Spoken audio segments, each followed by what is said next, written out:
This channel does not promote any violent, harmful, or illegal activities. All content provided by this channel is meant for an educational purpose only.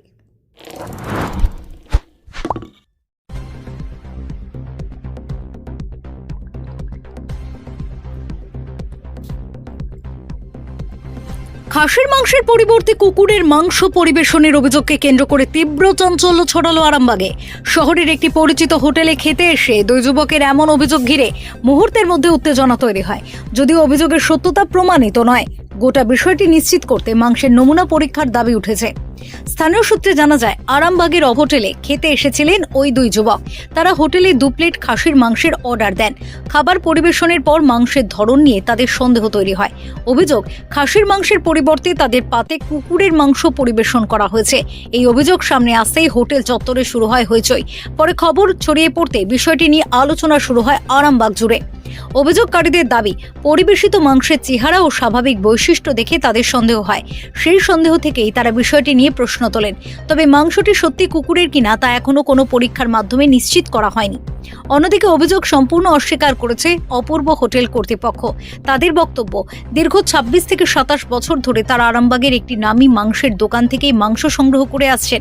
তাই এমন ঘটনা তাদের হোটেলে ঘটার কোনো প্রশ্নই নেই বলে দাবি কর্তৃপক্ষের। তাদের আরও বক্তব্য, অভিযোগ নিয়ে অযথা বিতর্ক না করে মাংসের নমুনা ল্যাবরেটরিতে পরীক্ষা করা যেতে পারে। পরীক্ষার রিপোর্টে প্রকৃত সত্য সামনে আসবে। ঘটনাকে কেন্দ্র করে ইতিমধ্যে নানা আলোচনা শুরু হয়েছে। তবে প্রমাণ ছাড়া কোনো সিদ্ধান্তে পৌঁছানো ঠিক নয় বলেই মত সংশ্লিষ্টদের। অভিযোগ সত্যি হলে তা অত্যন্ত গুরুতর খাদ্য নিরাপত্তার প্রশ্ন তুলবে। আবার অভিযোগ ভিত্তিহীন হলে একটি ব্যবসায়িক প্রতিষ্ঠানের ভাবমূর্তিও ক্ষতিগ্রস্ত হতে পারে। তাই এখন নজর মাংসের পরীক্ষার রিপোর্টের দিকে। খাসি না অন্য কোনো প্রাণীর মাংস, এই প্রশ্নের উত্তর শেষ পর্যন্ত ল্যাবরেটরি পরীক্ষাতেই মিলবে। Bureau report, Kolkata mirror.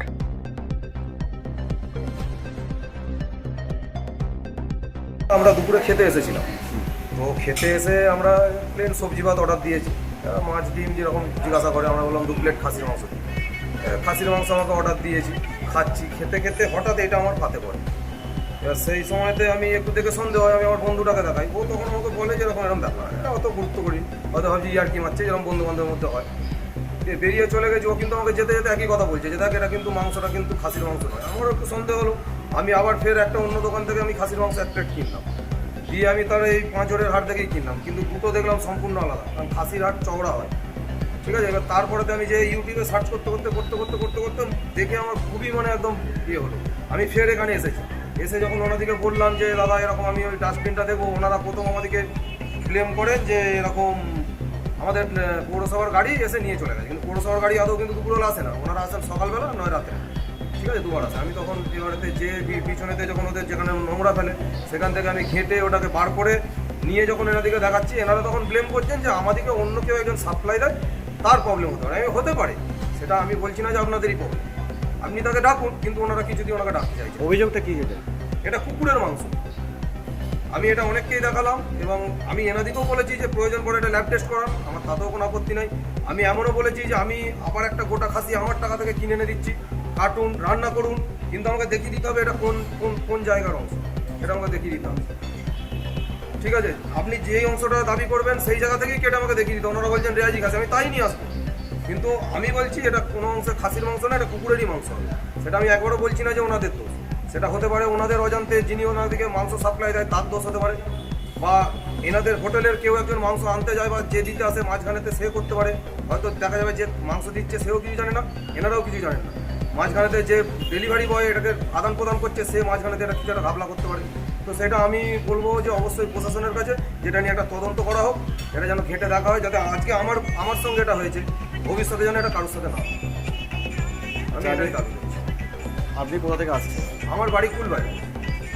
কখন খেতে এসেছিলেন এখানে? আমি এসেছিলাম দুপুরবেলা 2:30 নাগাদ। কোথায় এই জায়গাটা করে? এটা হচ্ছে অপূর্ব হোটেল। অপূর্ব হোটেল। আপনার নাম একটু যদি আমার বলেন। নাম মিনময় দত্ত। এখন কি চাইছেন আপনি? আমি চাইছি এটা একটা তদন্ত করে দেখা হোক যে এটা আদৌ সত্যি নাকি, কারণ এটা তো খুব সামান্য বিষয় নয়। কারণ কুকুর একটা খুবই নোংরা জিনিস, বা কুকুর একটা আমরা সবাই যথেষ্ট পরিমাণ তাদেরকে স্নেহ করি। যদি এটা হয়েই থাকে তাহলে দেখা যাবে যে কুকুরের ওপরেও তো একটা প্রতিক্রিয়া আসছে, তাই না? এটা যদি হয়েই থাকে, প্রশাসনকে বলবো যে এটা যাতে তদন্ত করে দেখা হয় যে আদৌ এটা। কয়েক বছর আগে কলকাতাতে ভাগাড়ের মাংস যে খাওয়ার একটা ধরা পড়েছিল, সেই ছোঁয়া কি দেখতে পাচ্ছেন না, এখানে? না, সেরকম আমি কিছু বলবো না। দেখুন, সেই ধরনের ঘটনা আমাদের আরামবাগে কখনো ঘটেনি বা শোনাও যায়নি, কিন্তু হঠাৎ এরকম দেখতে পেলাম, যার জন্য আমি প্রশাসনকে বলবো যেটা যাতে খতিয়ে দেখা হয়।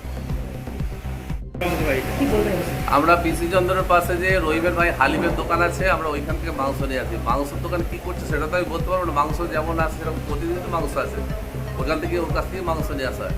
আর এত বছর ধরে ব্যবসা করছে, কেউ যদি বদনাম করার জন্য কেউ যদি বলে সেখানে কি কারোর কিছু করার আছে? আমরা তার মাংসটা কোনটা, কুকুরের মাংস কোনটা, কিন্তু আমরা তো খাসির মাংস বলেই তো মালটা দোকান থেকে কিনে নিয়ে আসি। আর এত বছর 25-27 বছর ওর কাছ থেকে মাংস টোটালি মাংস আসে। হ্যাঁ হ্যাঁ, আমার এখানে আসে তো খেয়ে গেছে, তো এখানে দুপুরবেলা এসেছিল খেতে, দুপুরবেলাও খেয়েছে আজকে। এবার কি বলবো, ওরা বলছে এটা কোনো কুকুরের মাংস। রেয়াজি মাংসর হাট সাধারণত মোটাই হয়, ওদিকে সেটা আমি আর বোঝাতে পারছি। তো এখন তো সব রেয়াজির মাংস, রেয়াজি খাসির মাংস বিক্রি হয় দোকানে। হ্যাঁ কি বলবো, ওনারা বলছেন যে এবার তখন ইয়ে নেই, ওটাকে ল্যাব টেস্ট করলে ওটা পেয়ে যাবে, তাহলে তো ঝামেলাটা বেরিয়ে যাবে, অসুবিধা কী আছে? আমরা দেখো তো নিজের জোর গলায় বলছি তো, আমরা যে মাংস নিয়ে আসি বিশ্বস্ত দোকান থেকে মাংস নিয়ে আসি। পিসি চন্দ্রের পাশে যে হালিমের দোকান আছে, হালিমের দোকান থেকে মাংস আসে। আপনারা ওখানে যে আমরা নিজেরাও যে আপনারা যান, যে ওদের কাছ থেকে আপনি ওখানে জিজ্ঞাসাবাদ করবেন যে ওখান থেকে আমার এখান থেকে মাংস যায় কিনা, খালি আপনাদের জিনিসটা পরিষ্কার হয়ে যাবে। আমরা তো বাইরে থেকে কোনো জায়গা থেকে মাংস নিয়ে আসি না। যা বাইরে থেকে ও মাংস ফেলাই করছে সেখান থেকে আসে, যা মাংস আসে এত বছর যাবো যা আসে সব হালিমের ওখান থেকে মাংস আসে। আপনারা ওখান থেকে একটু পরখ করে নেবেন, ঠিক আছে? বাপ্পা সরকার, আরামবাগ।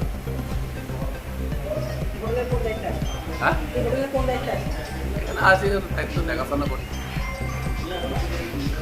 सफर सिर्फ मंजिल तक पहुंचने का नाम नहीं, सफर है भरोसे का, सफर है तरक्की का, और हर दिन नई कमाई का। पेश है हुगली मोटर्स ई ऑटो। दमदार परफॉर्मेंस, मजबूत बॉडी और एक चार्ज में 220+ किलोमीटर तक की शानदार रेंज। कम खर्च, ज्यादा बचत और ज्यादा कमाई। शहर हो या गांव, हर रास्ते पर आपका सच्चा साथी। हुगली मोटर्स ई ऑटो, भरोसे की बात हर सफर में साथ। आज ही हमसे संपर्क करें और बढ़ाए कमाई की रफ्तार।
Enjoy a weekend at Vedam, the paradise of peace.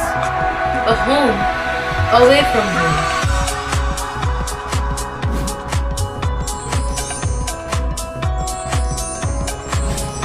See yourself resonating with the nature.